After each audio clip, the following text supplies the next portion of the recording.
Hello friends, welcome back to my channel earth mom Dehradun. मैं हूं ज्योति और वेलकम है आप सभी का मेरे चैनल में। अगर आप चैनल में इस वीडियो के माध्यम से नए जुड़े हैं तो चैनल को सब्सक्राइब किए बिना आप बिल्कुल मत जाइएगा। साथ ही साथ नीचे एक बेल नोटिफिकेशन है, इसको जल्दी से हिट कर दीजिए ताकि मेरे आने वाली हर वीडियो का नोटिफिकेशन आप सभी को मिल जाएगा। आप सबकी जानकारी के लिए क्विकली बता देती हूँ कि मैं रिएक्शन एंड रिव्यू वीडियोस बनाती हूँ आपके favourite bloggers, current topics, trending controversies. तो अगर आपका भी कोई ऐसा सच ब्लॉगर है जिस पे आप चाहते हैं कि मैं रिएक्शन दूं तो आप लोग मुझे कमेंट सेक्शन में कमेंट करके ज़रूर बताइएगा। साथ ही साथ ये भी ज़रूर बताना कि आप लोगों को मेरा आज का रिएक्शन वीडियो कैसा लगा। तो चलिए विदाउट फर्दर डिले आज का रिएक्शन वीडियो शुरू करते हैं।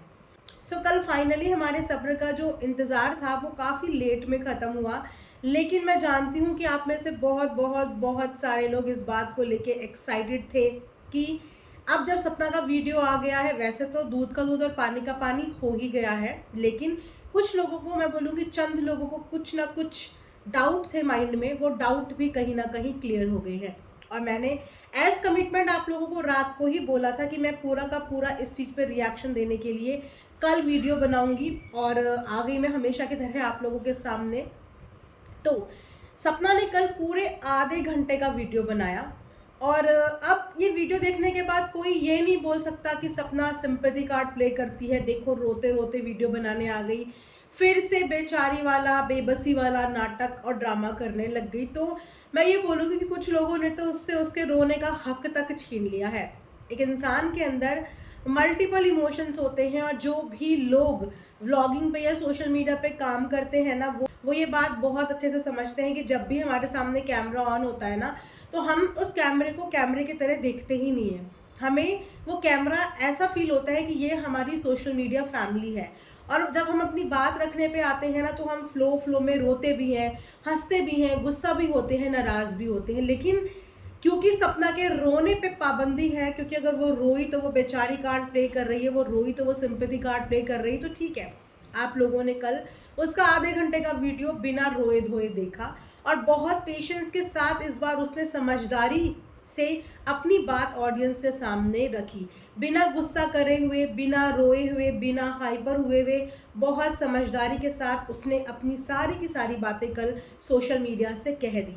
मुझे उस 24-25 सेकंड की क्लिप में उस दिन ही डाउट हो गया था जिस दिन ये क्लिप इतनी हबड़ा तबड़ी में रात को भेजी गई, यानी कि रात को अपलोड करी गई, जस्ट ये शो करने के लिए कि जो भी लोग ये सोच रहे हैं कि अंकल आंटी मिलने नहीं गए, देखिए अंकल आंटी तो मिलके भी आए, प्यार भी करके आए, बच्ची उन्हें छोड़ नहीं रही थी। और जिन्होंने ये क्लिप डाली थी वो भी भाभी का नाम भी ले रहे थे, बच्चियों का नाम भी ले रहे थे। और कल की सपना के व्लॉग के बाद पता चल गया कि वो कितने बड़े भाभी भक्त हैं, है ना। वो इतने बड़े भाभी भक्त हैं कि उन्होंने मिलने के बाद भाभी को प्रणाम तक नहीं किया, भाभी को नमस्ते नहीं किया। ये हमारे हिंदुओं का सबसे बड़ा संस्कार होता है कि जब हम अपने आगे अपने से बड़े, जो हमसे रिश्ते में भी बड़े लगे, भले ही हमसे उम्र में छोटे हों, लेकिन अगर वो हमसे रिश्ते में बड़े हैं तो हम उनको नमस्ते, नमस्कार, प्रणाम करते हैं, राम राम करते हैं। तो सोचिए कि वो इंसान आके 24-25 सेकंड की क्लिप डाल रहा है जो वहां पे पहुंचने के बाद अपनी भाभी को नमस्ते तक करने के लिए नहीं आया, या नमस्ते तक उन्होंने नहीं करी, है ना। अभी तो बातें बहुत सारी हैं, वीडियो लंबा ज़रूर होगा लेकिन इंटरेस्टिंग होगा, तो आप लोग बिना स्किप करे हुए ज़रूर देखना। तो यहाँ से उन प्यारे प्यारे देवर जी की असलियत तो सामने आएगी कि वो कभी भी सपना को पसंद करते ही नहीं थे। तो अब फिर ये 24-25 सेकंड की क्लिप दिखा के ये ड्रामा आखिर ऑडियंस के सामने क्यों किया ये ड्रामा आखिर ऑडियंस के सामने कि हम कितने अच्छे हितैषी हैं, देखिए हम कितने प्यार और सम्मान के साथ नाम ले रहे हैं, बोल रहे हैं, जबकि जो लाइफ होती है ना वो कैमरे से पीछे की भी एक ज़िंदगी होती है ना। लेकिन अब यहाँ पे मुझे लगता है सपना को ललकारने की हिम्मत कोई नहीं कर पाएगा, क्योंकि वो जानती है कि वो जितना बोलेगी यहाँ पे सच बोलेगी। और अगर किसी ने उसको इसके लिए चैलेंज कर दिया कि आपने जो बोला है झूठ बोला है, तो फिर मजबूर करने वाले वही लोग होंगे कि देखो आपने सामने वाले को झूठा बोला। तो हर सच्चे इंसान के पास अपनी सच्चाई के सबूत होते हैं, और यहाँ पे सच में सीता मैया को तक लोगों ने नहीं छोड़ा था। और उस वक्त शायद अगर सीता मैया के पास भी अपनी चीज़ों के सबूत होते ना, तो उनको धरती में समाना नहीं पड़ता। खैर वो भी नियति थी, हर चीज़ के पीछे कोई ना कोई कारण होता है, लेकिन हमें वहीं से ही शिक्षा मिलती है कि उनके पास भी अपना सत्य प्रूव करने के लिए शायद उस समय पे कुछ चीज़ें होती, तो वो अपना सत्य प्रूव करके ही इस दुनिया से अपने आप को अलविदा कर देती। फिलहाल तो आधे घंटे की वीडियो में आप लोगों के आई एम श्योर सारे डाउट्स क्लियर हो गए होंगे। मेरे भी कुछ सवाल थे जो मेरे जहन में कल से चल रहे थे और मैं इन सवालों का बस बेसब्री से इंतज़ार कर रही थी, क्योंकि मैं हबड़ा तबड़ी में या जल्दबाजी में ऐसा कोई भी जजमेंट पास नहीं करना चाहती थी या ऐसा कोई भी रिएक्शन नहीं देना चाहती थी जिसमें ऐसा ना होता कि मैं ही गलत प्रूव हो जाती। लेकिन थैंकफुली वो कहते हैं ना कि इतने टाइम से इस प्लेटफॉर्म पे काम करते करते ना सही गलत की पहचान होने लगी है, सच्चाई दिख जाती है, फील हो जाती है। और अभी तक मैं प्राउडली ये बात बोल सकती हूँ कि मैंने गलत का साथ और सपोर्ट नहीं किया। मुझे जो इंसान जहाँ पे गलत लगा मैंने वहाँ पे उससे गलत बोलने की भी हिम्मत करी है, और जो इंसान मुझे जहाँ पे सही लगा मैंने उसको सही बोलने की भी हिम्मत करी है। और कहीं ना कहीं मेरी बोली हुई बातें आप लोग खुद देख लीजिए, बिल्कुल सटीक निकली है, सही निकली है। मेरा यही सवाल था जिस दिन आंटी जी रोई थी ना, मेरा सिर्फ यही सवाल था और मेरी उम्मीद भी यही थी कि जिस कदर आंटी जी अंशु से लिपट के रोई, जिस कदर आंटी जी के दिल में अंशु के लिए प्यार दिख रहा था, क्या इतना ही प्यार उनके दिल में बच्चों के लिए और सपना के लिए है। जिस तरीके से लिटरली उनकी बैठ के कुछ सेकंड की ये क्लिप रिकॉर्ड की गई, क्योंकि जब हम चलता हुआ कोई व्लॉग बनाते हैं ना तो शायद वो व्लॉग अनकट नहीं होता कि चलते चलते फ्लो में बना रहे हैं, लेकिन किसी पॉइंट पे अगर कोई हमारा बिल्कुल प्रॉपर बैठा है और तुरंत कैमरा ऑन होते ही वो डायलॉग बोल रहा है तो वो डायलॉग स्क्रिप्टेड होता है कि अब क्या बोलना है, मैं कैमरा ऑन कर रही हूँ और आपको कैमरा ऑन होते ही मैं ये बोलूँगी और आपको ये बोलना है। ये एक स्क्रिप्ट होती है। फ्लो में वाला वो व्लॉग नहीं था जहाँ पे आंटी जी बच्चों को याद कर रही थी, या मैं ये बोलूँ कि जहाँ पे बच्चों को याद करवाया जा रहा था कि ये स्पेशल क्लिप लेनी है क्योंकि ये वाली क्लिप मुझे व्लॉग में डालनी है। और देखिए ना, उसी दिन जिस दिन व्लॉग आता है उसी दिन सपना से मिलने के लिए जाया जाता है, क्योंकि उससे पहले सपना ये बता चुकी थी कि जिस उम्मीद के साथ वो गई थी वो उम्मीद पूरी नहीं हुई। चलिए, उम्मीद क्या पूरी नहीं हुई कि हम लोग भी यही सोच रहे थे ना कि आहा आंटी ने इतनी बड़ी बात बोल दी कि हम कोशिश करेंगे, तो वो कोशिश आंटी ने एक्चुअली अंकल ने या परिवार ने या उनसे करवाई ही नहीं गई, है ना। वो कोशिश उनसे करवाई ही नहीं गई। एक त्यौहार, दिवाली का त्यौहार बच्चों के साथ पूरे परिवार के साथ अगर मनता तो वो और ब्यूटीफुल और अच्छा लगता, लेकिन वो नहीं हुआ। और सपना ने कल के व्लॉग में हमें बता दिया कि बेसिकली उस दिन हुआ क्या था। इससे पहले जिस दिन सपना बड़ी खुश होकर मथुरा की तरफ मैं चली गई हूँ, काम पड़ गया है, उसके बाद उम्मीद पे पानी फिर गया है, तो उस वक्त पे हमें यही लगा कि सपना गई है, गुड न्यूज़ की भी बात हो रही है, अंकल आंटी पहुंच गए, अब तो सपना अपने घर, अपने ससुराल, बच्चे अपने दादा दादी के घर वापस चले ही जाएंगे। लेकिन उस दिन वहाँ पे बेसिकली अंकल आंटी पहुँचे ही नहीं थे। सपना के घर पे उस दिन पहुँचे थे तो अगेन रिश्तेदार, वो रिश्तेदार जिन रिश्तेदारों ने कहीं ना कहीं अपनी सफाई के लिए भी बहुत कुछ बोल रहे हैं। इस पे भी मैं आप लोगों के सामने बात करूंगी। शायद आप में से बहुत लोगों को पता ही नहीं है कि अब एक एक रिश्तेदार सोशल मीडिया पे आ गया है। सोचिए, एक एक रिश्तेदार ना, अंकल आंटी चुप है लेकिन बाकी सारे रिश्तेदार लाइन पर खड़े होकर अपनी अपनी बात रखने के लिए आ गए हैं। मैं नेक्स्ट वीडियो में इसके ऊपर बात करूँगी। तो वहाँ पे उस दिन पहुँचे थे रिश्तेदार। रिश्तेदारों में हमेशा की तरह इनके जो सबसे ज़्यादा क्लोज रिश्तेदार हैं, जो इनके घर के काइंड ऑफ, क्या मैं बोलूँ, हर्ता करता बोलूँ या डिसीजन मेकिंग जिनकी चलती है या जिनके इन्फ्लुएंस में पूरा परिवार है, वो लोग सपना से मिलने के लिए वहाँ पे पहुँचे थे। वही मथुरा वाले रिश्तेदार और वही बाकी के रिश्तेदार अंकल आंटी सपना से मिलने के लिए नहीं गए थे। और वहाँ पे ना तो कोई सपना को लेने गया था, ना ही उसे इस चीज़ के लिए मनाने गया था, ना ही उसे कन्विंस करने के लिए गया था कि बेटा अपने घर वापस चलो।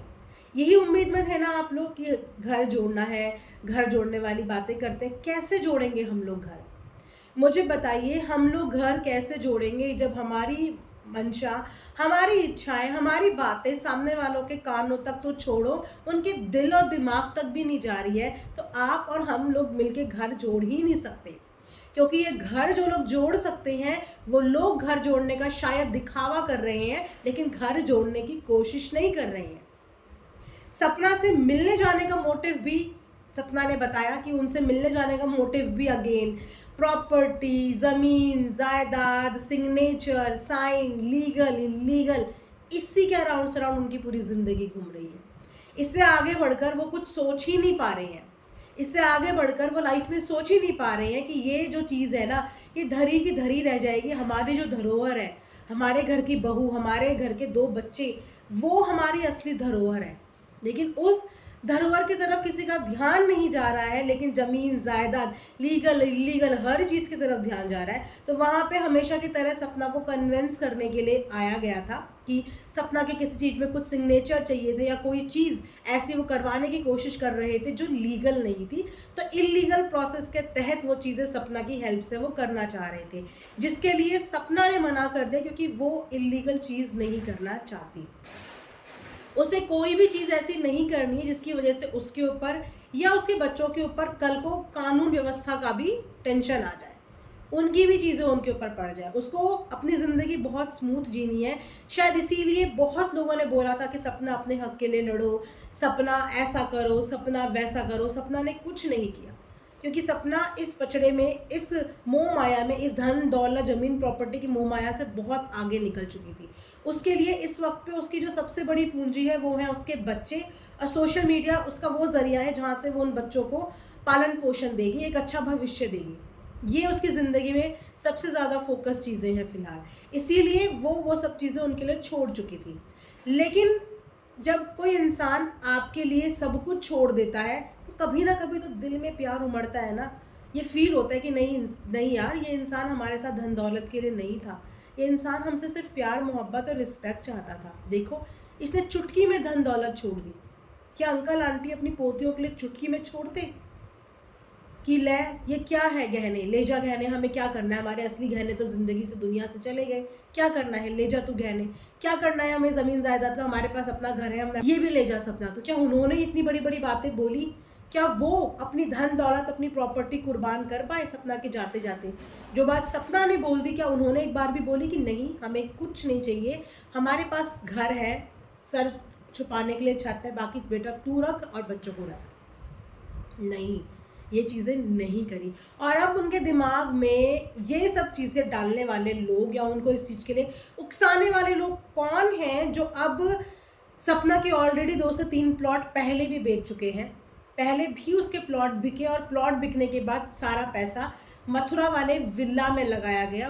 वो घर नहीं बन रहा था, वो विला बन रहा था, वहाँ पे वो सारा पैसा लगाया गया। और अब जब इतनी सारी चीज़ें हो गई और सपना ने बोला कि ठीक है आप रख लो, आप वहाँ पे रहो, मुझे उसका कुछ भी नहीं चाहिए, तो उसके बाद भी ये चीज़ें भी इन लोगों को हज़म नहीं हो रही हैं। क्योंकि कहीं ना कहीं चाहे अंकल आंटी के दिमाग में ये बात हो या ना हो, लेकिन रिश्तेदारों को तो ये पता ही होगा कि कल की डेट में अगर अंकल आंटी को, भगवान ना करे ऐसा हो, कुछ भी होता है, क्योंकि कोई भी इंसान यहाँ अमृत पी के नहीं आया है ना। एक ना एक दिन दुनिया संसार ये मोह माया छोड़ के सबको भगवान जी के पास जाना है। तो अगर ये प्रॉपर्टी जूं की तू रहती है तो वो प्रॉपर्टी और वो हक बच्चों को मिलेगा, कुछ तो मिलेगा, ज़्यादा नहीं तो वो तो मिलेगा जो उनके खुद के पिता का है, वो तो मिलेगा जो उनकी खुद की माँ के लगाए हुए हैं, वो तो मिलेगा। लेकिन दिमाग देखिए कि इस वक्त वो प्रॉपर्टी आगे चल के ना मिल जाए तो पहले ही इन सारी प्रॉपर्टीज़ को बेच के पैसा इकट्ठा कर लो, क्योंकि जब वो कैश आ जाएगा तो वो कैश किसी के हिस्से में नहीं आएगा। कैश प्रॉपर्टी का हिस्सा नहीं होता, तो कैश किसी के हिस्से में नहीं आएगा। कैश वो अपने हिसाब से लोगों को बांट देंगे, ना उसका कोई कैलकुलेशन होगी, ना उसका कोई ऐसा प्रूफ होगा, और अपने ऊपर खर्च कर देंगे या अपने रिश्तेदारों को बांट देंगे जिनसे भी उनको प्यार होगा। लेकिन प्रॉपर्टी तो पूरे कानून नियम के हिसाब से ही चलती है ना। लेकिन पैसा आ जाएगा उसे बेच के, तो वो नहीं बांटना पड़ेगा कानून के हिसाब से। क्योंकि यहाँ पे बात फार्म हाउस की भी हो रही है। वो फार्म हाउस जो पहले सूरज जी का सपना था, और फिर सूरज जी का सपना पूरा करने के लिए उसको राजवीर जी ने अपना सपना बनाया, और उस सपना को पूरा करने के लिए सपना ने अपना बहुत योगदान दिया। उसमें एक एक पैसा उनके बच्चों का, उनकी बहू की मेहनत की कमाई लग के वो एक फार्म हाउस तैयार हो रहा था, जिस फार्म हाउस में राजवीर जी के जाने के बाद भी कई बार आंटी सपना जाते हुए दिखे। एक तरीके से देखा जाए, जो चीज़ हमारे बच्चों की निशानी होती है ना, जिस चीज़ से हमारे बच्चों को लगाव होता है या उनकी जो अधूरी ख्वाहिशें होती हैं, हर इंसान चाहता है कि जाने वाले की अधूरी ख्वाहिशें हम पूरी कर पाएँ, उसकी यादें हम संजो के रख पाएँ। लेकिन यहाँ तो फार्म हाउस तक को बेचने की बातें हो रही हैं, जिस फार्म हाउस पे हक भी उन बच्चों का है। चलो हक छोड़ो, वो सपना दे चुकी, लेकिन वो यादें, वो वक्त, वो समय और दोनों बच्चों की यादें हैं। कैसे कोई माता पिता अपने बच्चों की यादों को बेच सकते हैं? एक समय आता है इंसान की ज़िंदगी में जब वो बहुत ज़्यादा हैंड टू माउथ हो जाता है या वो फिनेंशियली बहुत वीक हो जाता है, तब बोला जाता है कि औरत अपने गहने भी बेचती है, अपने प्रॉपर्टी भी बेची जाती है। लेकिन तब जब आपके ऊपर मुसीबत की घड़ी हो, जब आप फाइनेंशियली इतने ज़्यादा डाउन हो कि आपके पास बेचने के अलावा कोई ऑप्शन ना हो। अदरवाइज़ कोई भी इंसान अपना बसा बसाया घर, अपनी ज़मीन, अपनी जायदाद बेचता नहीं है। वो 1 से 2 करता है, लेकिन 2 से 0 नहीं करता। यहाँ पे वो सारी चीज़ें बेचने की प्लानिंग चल रही हैं, जिन चीज़ों में सूनर और लेटर थोड़ा सा भी अगर कुछ सपना का बनता होगा। तो ये दिमाग अंकल आंटी को कौन दे रहा है? और अगर ये दिमाग अंकल आंटी के दिमाग में आ रहा है, तो इसका मतलब तो साफ है ना, या तो वो उन बच्चों के बारे में नहीं सोच रहे हैं, या तो उन बच्चों के बारे में नहीं सोच रहे हैं, सिर्फ अपने बारे में और अपने रिश्तेदारों के बारे में सोच रहे हैं, या तो फिर वो उन बच्चों से प्यार ही नहीं करते।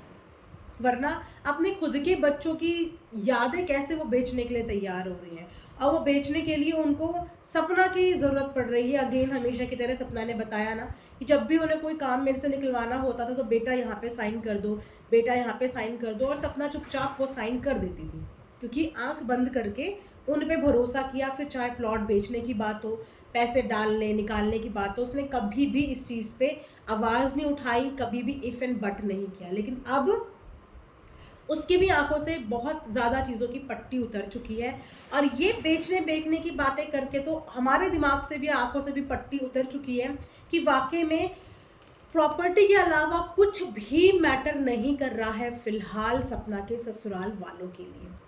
वो हर चीज़ टाइम रहते हुए बेच के ठिकाने लगाना चाहते हैं, ताकि मैक्सिमम अमाउंट जो उससे मिले वो पैसा वो रख लें, और उस पैसे पे कल की डेट में कोई अपना क्लेम ना कर पाए। क्यों? जिस दिन सपना से बेचने बिचाने की बातें करने के लिए आए, तो उनके माता पिता मम्मी पापा क्यों नहीं आए? ये रिश्तेदार हर्ता कर्ता बन के आगे क्यों आए? किस हक से ये लोग सपना की दहलीज पे बेचने की और इलीगल बात करने की कोशिश करने के लिए आए? क्यों इन लोगों ने नहीं बोला कि ये तुम्हारा फैमिली मैटर है, ये जाके with in the family solve करो? ये लोग क्यों आए उनके बिहाफ में बात करने के लिए? और जब इनकी बात हुई नहीं, इनकी बात इन्होंने जितना भी कोशिश करी होगी, वो बात वहाँ पे बनी नहीं, उसके बाद मजबूरन कारणवश एक सोर्स लगाने के लिए, एक प्यार मोहब्बत का वो दिखाने के लिए लास्ट में घर वापस जाते हुए, क्योंकि रास्ते में पड़ता है तो चलो दोनों चीज़ हो जाएगी, एक लास्ट ट्रायल हम भी कर लेंगे, क्लिप की क्लिप बना देंगे, ऑडियंस को दिख जाएगा, सोशल मीडिया पे भी ये दिख जाएगा कि देखो कितने अच्छे दादा दादी हैं, सास ससुर हैं, कितनी अच्छी फैमिली है कि बच्चों से मिलने के लिए चले गए, और सपना वहाँ पे गलत हो भी गई थी प्रूव, क्योंकि इन लोगों ने 24-25 सेकंड की क्लिप इतनी स्मार्ट तरीके से डाली कि हम भी सोचने पे मजबूर हो गए कि सपना ने ये दिखाया और बताया क्यों नहीं। लेकिन कहते हैं ना कि जब आप किसी के लिए गड्ढा खोदते हो ना, तो उस गड्ढे में आप खुद भी गिरते हो। इन्होंने वो चालाकी, वो स्मार्टनेस तो दिखाया, लेकिन वो चालाकी और स्मार्टनेस इनकी पोल तब खुल गई जब मिस्टर पड़ोसी ने भी सेम दिन का वीडियो डाल दिया, और इनके कपड़े, इनकी सब चीज़ें मैच हो गई। तो उसी समय पे आधी ऑडियंस को पता चल गया था कि भैया ये गए ही आखिरी दिन है, तो हम जो ऑडियंस ये उम्मीद लगा के बैठी थी कि गुड न्यूज़ ऐसे फैला दी थी कि जैसे अंकल आंटी तो लेके आ ही जाएंगे। लेकिन उन्होंने वहाँ जाके सपना को लाने की, बच्चों को लाने की कोई बात नहीं करी है। कोई भी बात उनको घर वापस ले जाने वाली उन्होंने नहीं करी है। वो लोग सिर्फ वहाँ पे प्रॉपर्टी के सिलसिले में गए थे, चीज़ें बेचने के लिए, सपना को अगेन कन्वेंस करके कुछ चीज़ें कराने के लिए गए थे। उसके अलावा वो सपना से ना बच्चों से प्यार मोहब्बत या उन्हें घर वापस ले जाने के लिए नहीं गए थे। लास्ट दिन मिलते हुए वहाँ से गए हैं, और लास्ट दिन मिलने के बाद शायद इसीलिए सपना पूरा दिन वीडियो नहीं डाल पाई, क्योंकि अगेन उसकी जो इच्छाएं थी, जो उसने सोचा था, एक होप इंसान को दिखती, क्योंकि जो वीडियो हमने देखी वो सपना ने भी देखी होगी मिस्टर पड़ोसी की, कि अंकल आंटी निकल पड़े हैं।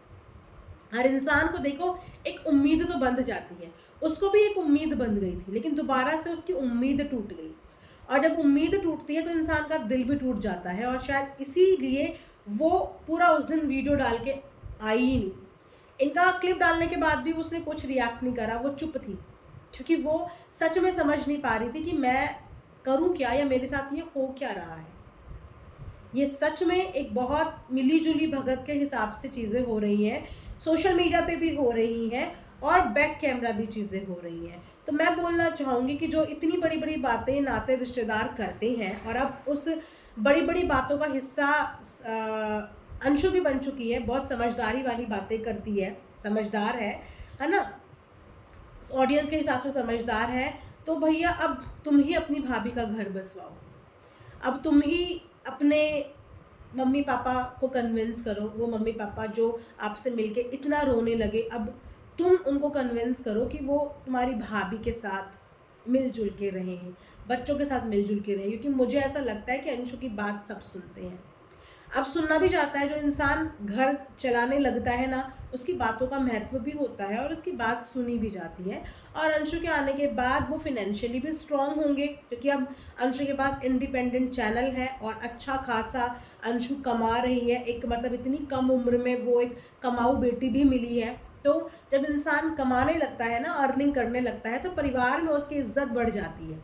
अब पूरे गाँव में अंशु ही है, तो इस समय तो अंशु की बहुत ज़्यादा रिस्पेक्ट हो रही होगी, पूरे गांव में चर्चा होती होगी कि देखो इतनी छोटी सी उम्र में अंशु ने क्या क्या कर दिया है, क्या क्या कर रही है, देखो कितनी हेल्प कर रही है, देखो कितनी समझदार है। तो अब इस समझदारी का अंशु के ऊपर ये डालते हैं कि अब वो करें अब इन दो बच्चों के लिए जिनको वो बहुत ज़्यादा प्यार करती है। फिलहाल सपना ने कल बंधे हुए शब्दों में बोला तो बहुत कुछ है, और बहुत कुछ हम समझे भी हैं कि मुंह बोले रिश्ते मुंह बोले ही होते हैं। और मैं तो ये बोलूँगी कि आजकल तो अपने रिश्ते भी समय आने पे दिखाई देते हैं, है ना। तो फिर मुंह बोले या वो बोले बात नहीं होती, रिश्ते दिल के होते हैं। आजकल सारे रिश्ते बराबर हैं, और एक रिश्ता मान्य होता है, वो होता है निस्वार्थ रिश्ता, दिल का रिश्ता, जिसमें आपका किसी से कोई स्वार्थ नहीं होता। आप सिर्फ सामने वाले की मुस्कान चाहते हैं और उसकी भला चाहते हैं। लेकिन यहाँ पे सोशल मीडिया पे भी, वो भी इस वक्त पे, आप सोचिए किस वक्त पे ये खेल खेला जा रहा है, जिस वक्त पे ऑलरेडी सपना और सपना की फ्रेंड के साथ जो भी चीज़ें हुई वो अभी इसी चीज़ से बाहर नहीं निकल पा रही होगी, और एक जख्म से उसे संभलने का मौका नहीं देते हैं कि उसके ऊपर दूसरा वार और तीसरा वार कर देते हैं। अभी वो इसी वाले मैटर से बाहर नहीं निकली थी कि पहले ब्लॉक अनब्लॉक वाला ड्रामा शुरू कर दिया, और ये ड्रामा बार बार हो रहा था, बार बार हो रहा था। उसके बाद ब्लॉक अनब्लॉक वाले ड्रामे के बाद ये वाला ड्रामा शुरू हो गया, तो उसको एक चीज़ से उभरने का मौका नहीं दे रहे कि उसके ऊपर दूसरी टेंशन लाद दे रहे हैं। और वो समझ नहीं पा रही कि मैं अकेली इंसान इसको डील करूं, इसको डील करूं, तो मैं डील किसको करूं, मैं किस किस बात का आके यहाँ पे जस्टिफिकेशन दूं, मैं क्या क्या अपनी बताऊं कि आखिर में मेरे साथ हो क्या रहा है, मेरे साथ चीज़ें चल क्या रही हैं। बहुत ज़्यादा डिसअपॉइंटमेंट के साथ कहना पड़ रहा है कि हम लोगों ने जो सोचा था वैसा कुछ भी नहीं हुआ, और इसीलिए बोलते हैं कि ज़्यादा सोचना नहीं चाहिए, कभी कभी चीज़ें देखनी चाहिए कि चीज़ें जो हो रही हैं वो हो क्या रही हैं। बॉडी लैंग्वेज इंसान की सब कुछ बताती है। वो 24-25 सेकंड के क्लिप में उनकी जो बॉडी लैंग्वेज थी ना, वो सब कुछ बता रही थी, लेकिन तब तक नहीं बोलना चाहिए जब तक हम देख ना लें। और कल देख भी लिया, सुन भी लिया, गलतफहमी दूर हो गई, कि सपना को ले जाने के लिए नहीं आया गया था, प्रॉपर्टी के सिलसिले में आया गया था, वापस से कुछ ऐसे काम करने थे जो काम इलीगल होते हैं, लीगल प्रोसेस के थ्रू नहीं होते हैं। सिर्फ उसी चीज़ को कन्विंस करने के लिए पहले घर के बाकी लोग आए, जब उनसे बात नहीं बनी तो फिर दूसरे लोग आए, और आए सिर्फ इसीलिए थे। 6-7 दिन सपना के साथ नहीं बिताए गए, लेकिन 6-7 दिन अपने रिश्तेदारों के साथ बिताए गए। उन 6-7 दिन में एक भी दिन अपनी पोतियों के साथ क्यों नहीं गुजारे?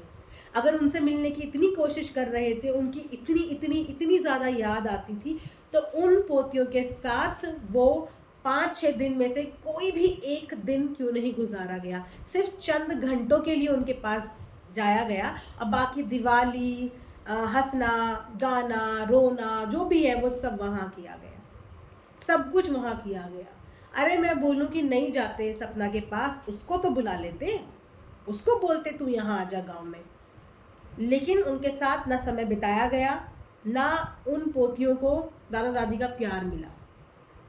एक होता है किसी के पास होते ही नहीं है रिश्ते, तो हम ये सोच के संतुष्ट रह लेते हैं कि हमारे पास रिश्ते ही नहीं है, और दूसरे के देखते हैं तो बड़ा बुरा लगता है। आज वो बच्चियाँ छोटी हैं, लेकिन लड़कियां बहुत जल्दी समझदार हो जाती हैं, और जिन बच्चों की घरों में ये सब स्थिति रहती है ना, वो लड़कियां ज़्यादा जल्दी मैच्योर हो जाती हैं। तो अभी तो वो छोटी हैं, लेकिन जैसे जैसे वो ग्रो होंगी ना, उन्हें सब चीज़ें समझ में आएंगी, और वो खुद इन रिश्तों से डिटैच हो जाएंगी। उन मासूम बच्चों का भी रिश्तों पर से विश्वास टूट जाएगा। दादा दादी होते हुए सौभाग्यशाली होते हैं वो लोग जिनके पास दादा दादी होते हैं, और जिनको दादा दादी का प्यार मिलता है। चलो पिता का प्यार उन बच्चियों के नसीब में नहीं था, लेकिन उस प्यार को दादा दादी और माँ मिलके पूरा कर सकते थे, बिल्कुल पूरा कर सकते थे। लेकिन लगता है कि माँ को ही सारे फ़र्ज़ निभाने भी पड़ेंगे, और सारे हिस्से का प्यार अपने बच्चों को देना भी पड़ेगा। सो मैं यही बोलूँगी, किसी से कोई उम्मीद ना रखी जाए, किसी से कोई उम्मीद ना रखी जाए, अपने आप को कमज़ोर ना किया जाए। सपना को इस समय सारे रिश्ते अपने आप अकेले अपने बच्चों के लिए निभाने हैं। उनके लिए माँ भी बनना है, बाप भी बनना है, दोस्त भी बनना है, दादा भी बनना है, दादी भी बनना है, क्योंकि बच्चों की ज़िंदगी में हर एक रिश्ते का एक अलग याद होती है, एक अलग महत्व होता है, और वो सारे रोल सपना को अकेले उन बच्चों के लिए पूरे करने हैं, ताकि कल को उन्हें ये ना लगे कि हमें पिता का प्यार नहीं मिला, हमें दादा दादी का प्यार नहीं मिला। ये बच्चों के मन में बात रहती है ये बात। तो ये सारी कमी सपना को उन बच्चों के लिए पूरी करनी है, क्योंकि माँ सब कुछ कर सकती है, सब कुछ कर सकती है। सो चलिए दोस्तों, ये रिएक्शन वीडियो मैं यहीं पे एंड करूँगी। बाकी बोलने और समझाने के लिए कुछ है नहीं, क्योंकि आप लोग सब कुछ कल आधे घंटे की वीडियो में समझ चुके हैं। सो अब बार बार भाषण दे के कोई फ़ायदा नहीं है, क्योंकि कोई इंसान अगर इंसानियत के नाम पे पत्थर दिल में लेके बैठा है, तो भैया पत्थर को पिघलाने की शक्ति तो हमारे अंदर नहीं है। वो पत्थर पिघलाने की शक्ति तो ईश्वर के अंदर ही, अगर कोई चमत्कार होता है तो वही चमत्कार हो पाएगा, वरना मुझे लगता नहीं कि यहाँ पे इंसानों का कोई भी जोर चलता है। क्योंकि जिस इंसान ने जो करना है, जो सोचना है, वो ऑलरेडी सोच चुके हैं, ऑलरेडी वो डिसाइड कर चुके हैं, और ऑलरेडी वो हर चीज़ से डिटैच हो चुके हैं। सो अब क्या कर सकते हैं आप और हम। तो फिलहाल ये रिएक्शन वीडियो में यहीं पे एंड करती हूँ। मिलेंगे नेक्स्ट वीडियो में, तब तक अपना ध्यान दीजिए। Thanks for watching earth mom Dehradun.